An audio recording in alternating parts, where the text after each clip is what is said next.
The Power of Finishing: How Completion Transforms Your Life and Business. Welcome to the BlackCEO Podcast. I'm your host, and today I have the privilege of sharing with you some truly groundbreaking insights that have the potential to revolutionize the way you approach success, productivity, and personal fulfillment. These insights come from an extraordinary individual I recently had the honor of interviewing, Trevor Otts. Trevor Otts is not just a successful entrepreneur, he's a visionary thinker who's reshaping our understanding of achievement and success. His ideas are challenging conventional wisdom and offering a fresh perspective that could transform the way we live and work. Trevor is more than just a thought leader.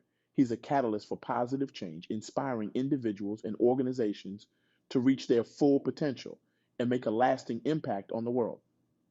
Now, let me ask you a question that might shake the very foundation of what you believe about success.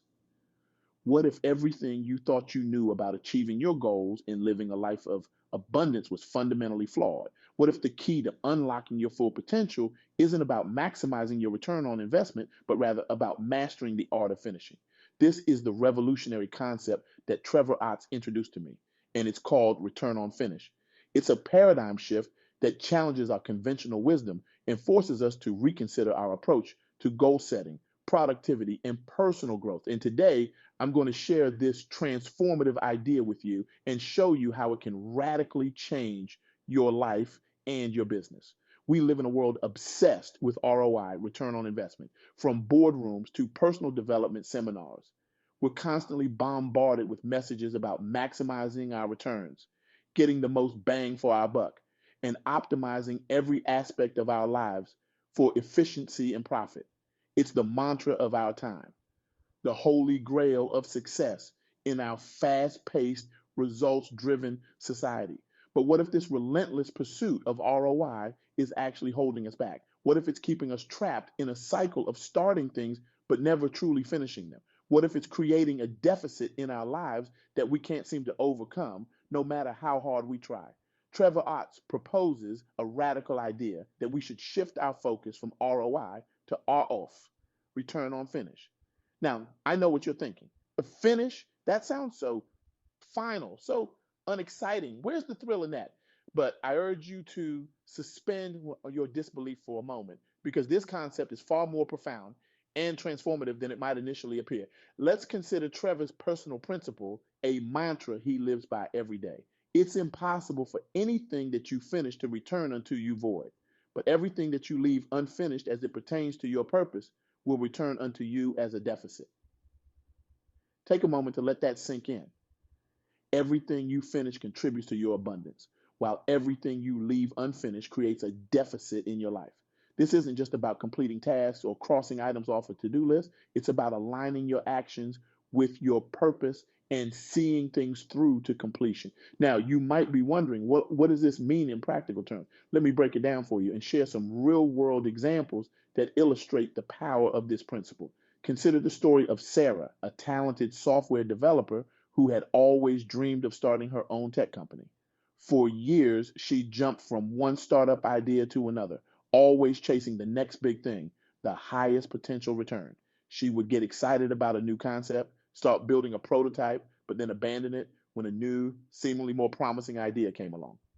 Sarah was caught in the ROI trap.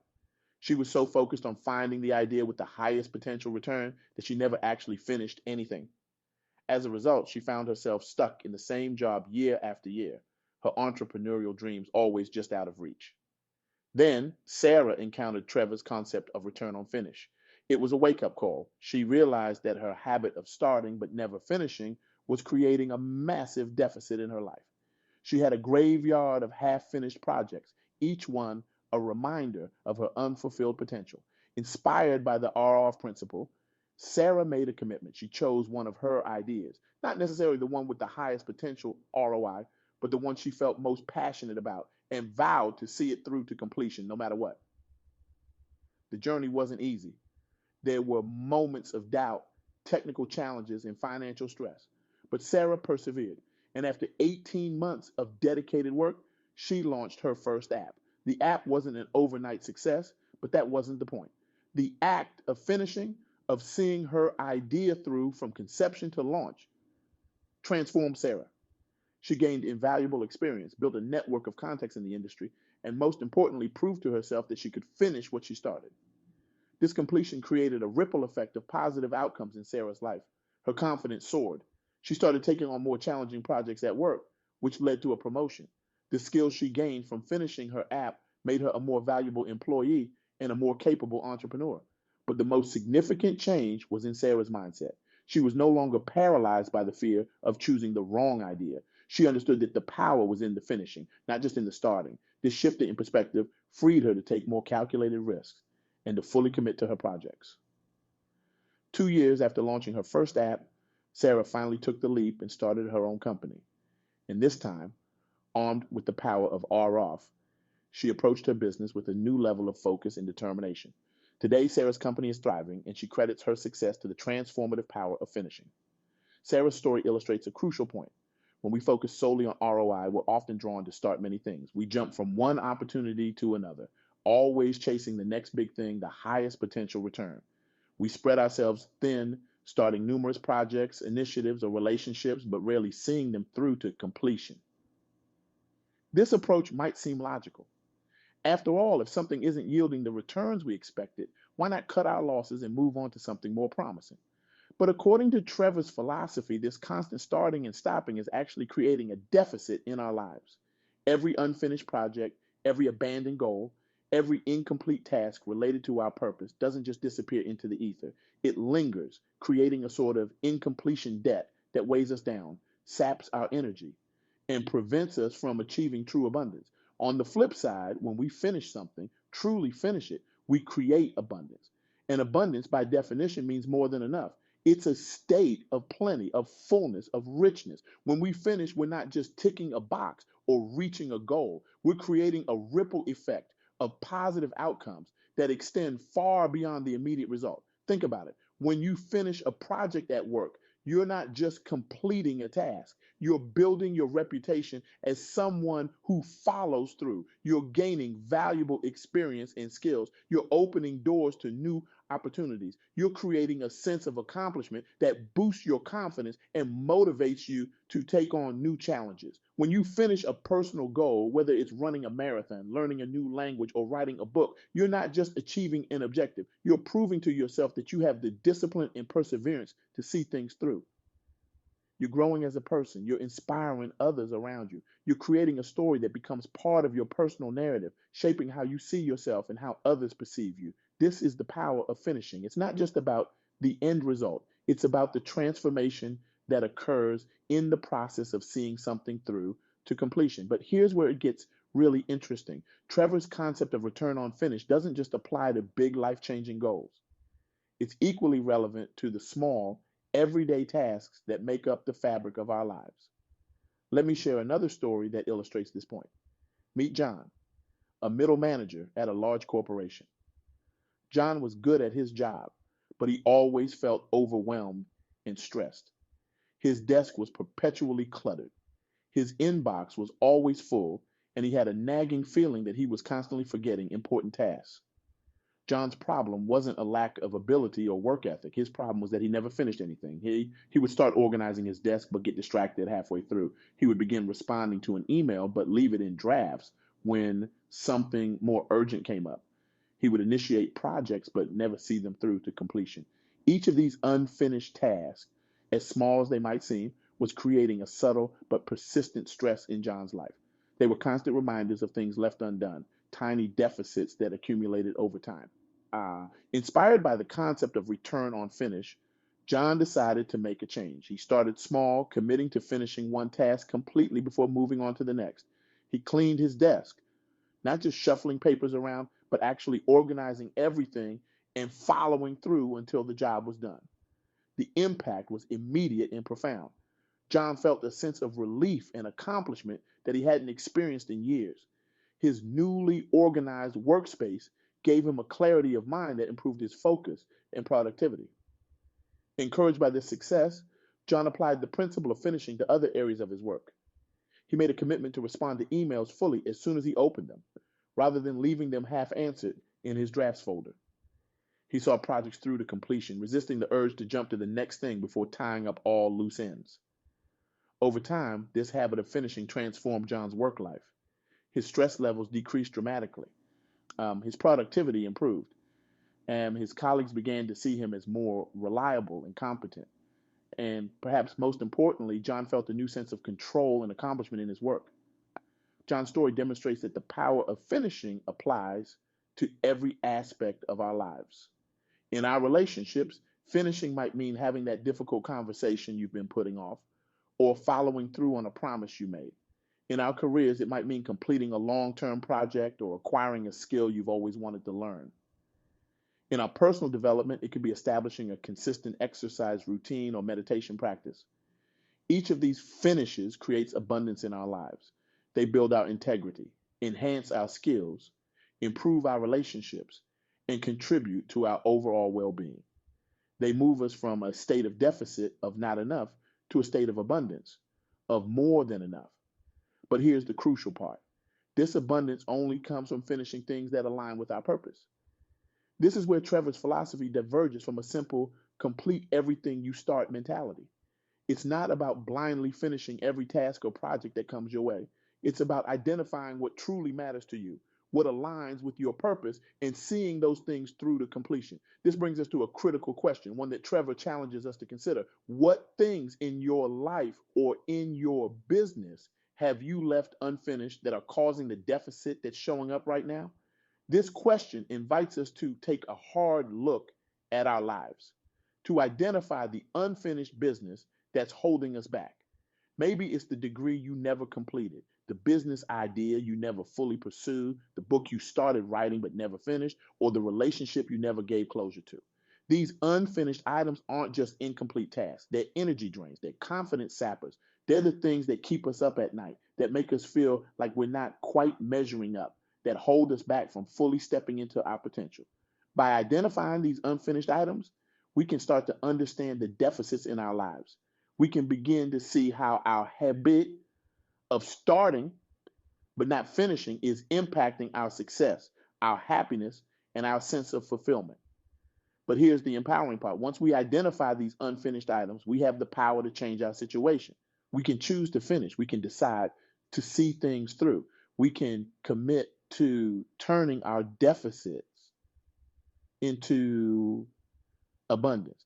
Now, I know what some of you might be thinking, but what about failing fast? What about pivoting when something isn't working? Isn't that what successful entrepreneurs do? These are valid questions, and they highlight an important nuance in Trevor's philosophy. The concept of return on finish doesn't mean blindly pursuing every goal to its bitter end, regardless of changing circumstances or new information. It's not about stubbornly refusing to change course when it's clear that a particular path isn't aligned with your purpose. Instead, it's about redefining what it means to finish. Sometimes finishing might mean seeing a project through to its original intended outcome.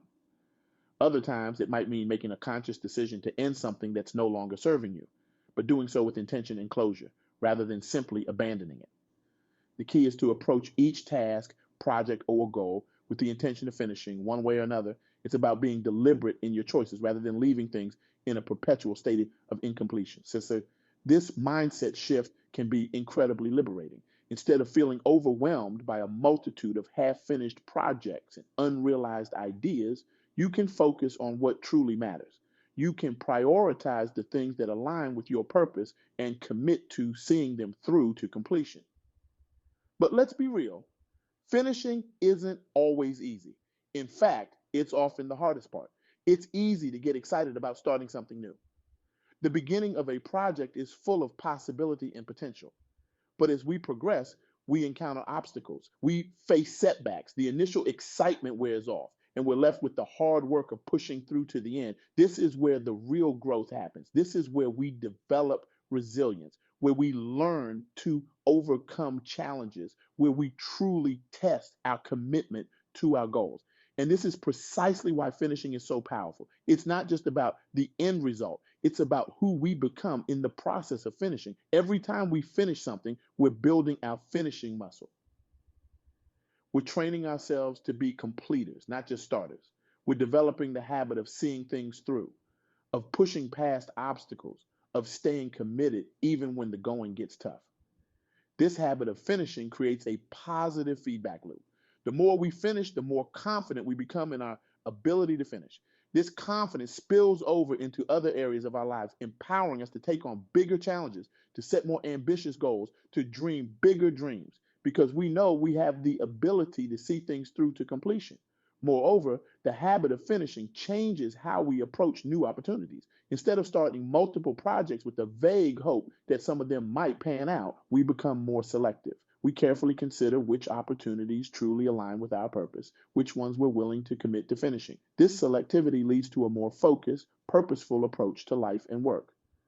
Now, let's circle back to the concept of abundance. When we cultivate this habit of finishing, we're not just completing tasks or achieving goals, we're creating a state of abundance in our lives. Remember, abundance means more than enough. It's a state of plenty, of fullness. This abundance manifests in multiple ways. There's the tangible abundance that comes from successfully completing projects and achieving goals, but there's also a less tangible but equally important form of abundance. It's the abundance of confidence that comes from knowing you're a person who follows through. It's the abundance of clarity that comes from not having a backlog of unfinished business cluttering your mind. It's the abundance of energy that comes from not constantly juggling multiple incomplete projects. This state of abundance creates a virtuous cycle. When we're operating from a place of abundance, we're more creative, more resilient, more open to new opportunities. We're not held back by the weight of unfinished business or the fear of not following through. We're free to fully engage with life, to take on new challenges, to pursue our purpose with vigor and enthusiasm. So, how do we put this powerful concept into practice? How do we shift our focus from ROI to ROF, from return on investment to return on finish? First, we need to take stock of our unfinished business. What projects, goals, or tasks have we left incomplete? Which of these align with our purpose? Which ones, if completed, would significantly impact our lives or our businesses? Next, we need to make a commitment to finishing. This doesn't mean we have to tackle everything at once. Instead, we can prioritize. Choose one or two important unfinished items and commit to seeing them through to completion.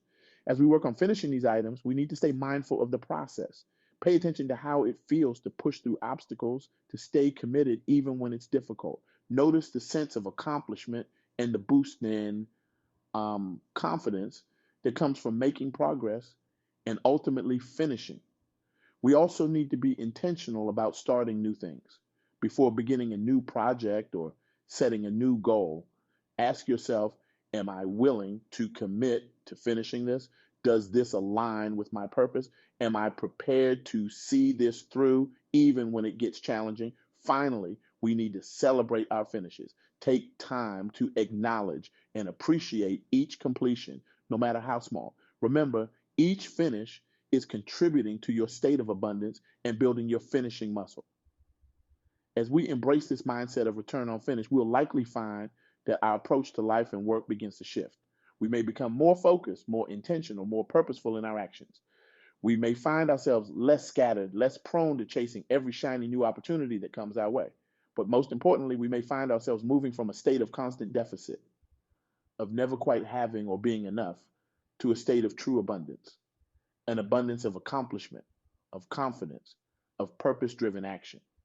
So, as we come to the end of this talk, I want to leave you with a challenge that has the potential to transform your life, your work, and your sense of fulfillment. A challenge inspired by my conversation with Trevor Otts in the powerful concept of return on finish. Here it is. For the next 30 days, I want you to become a finisher. Look at your life, your work, your goals. Identify one significant thing that you've left unfinished. It could be a project at work, a personal goal, a conversation you've been avoiding, or a change you've been meaning to make in your life. Choose that one thing and commit to finishing it. Not starting it, not making progress on it, finishing it. This won't be easy. You'll face obstacles. You'll be tempted to give up or move on to something else. But I want you to push through. I want you to experience the power of finishing. As you do this, pay attention to how it feels. Notice the sense of accomplishment when you make progress. Feel the weight lifting off your shoulders as you move closer to completion. And when you finally finish, really take in that moment. Celebrate it. Recognize the transformation that has occurred, not just in your external circumstances, but in you. Then I want you to reflect on this experience. How has finishing this one thing impacted other areas of your life? How has it changed your confidence, your energy, your outlook? How has it moved you from a state of deficit to a state of abundance? And finally, I want you to consider how you can make this a habit. How can you bring this focus on finishing to other areas of your life? How can you shift your mindset from chasing ROI to embracing ROF? Remember, it's impossible for anything you finish to return unto you void, but everything you leave unfinished as it pertains to your purpose will return unto you as a deficit. The choice is yours. Will you live in abundance or in deficit? Will you be a starter or a finisher? The power of finishing is within your grasp. It's time to shift our focus from ROI to ROF. It's time to embrace the return on finish. Because in the end, it's not just about what we start in life, it's about what we finish. And in finishing, we don't just complete tasks or achieve goals. We transform ourselves. We create abundance. We fulfill our purpose. So go forth and finish. Your abundance awaits. Your transformation begins now. The world is waiting for what you will complete. It's time to become a finisher and unleash the full power of your potential. The journey of 1,000 miles begins with a single step, but it's the final step that transforms you. Take that step. Finish what you start. And watch as your life transforms in ways you never imagined possible. Thank you